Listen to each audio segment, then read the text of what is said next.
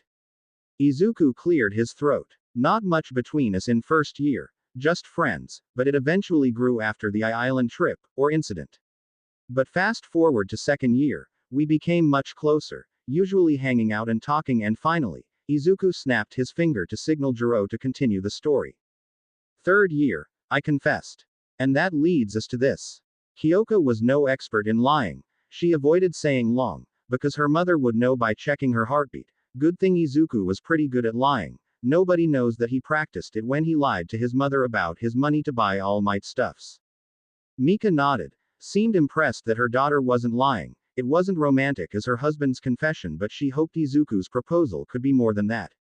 Kyotoku clapped at that, wiping a tear as he continued eating. That was so beautiful. Everyone's sweat dropped at his overreacting behavior. But, every couple has at least one date. Did you two go to concert or anything? No, not yet, sir. Because, heroes work. Kyotoku nodded at the answer. That's right, heroes are always busy, but they still need some relaxation. Heroes work, but you two should relax some time. I could give you some money to go to concerts or watching some movies, but no hote. Mika slapped him again. She might be shy, but talking about sexual thing is definitely not her thing. Izuku gulped. He could feel it. The aura from Mrs. Mika was so heavy, like he could feel the pressure from it. Meanwhile, Kyoka was peacefully eating. So Izuku, what instruments do you play?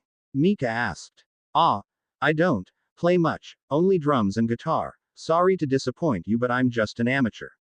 He nervously scratched his head. This somehow did disappoint Kyotoku. He had always been waiting for someone to play duo with him. He wanted an in-law that knows musical instruments. Mika shook her head. It's fine, but if you want, I can get Kyoka to train you. She whispered, smirking wider when her daughter blushed at the statement. Mom, stop embarrassing me.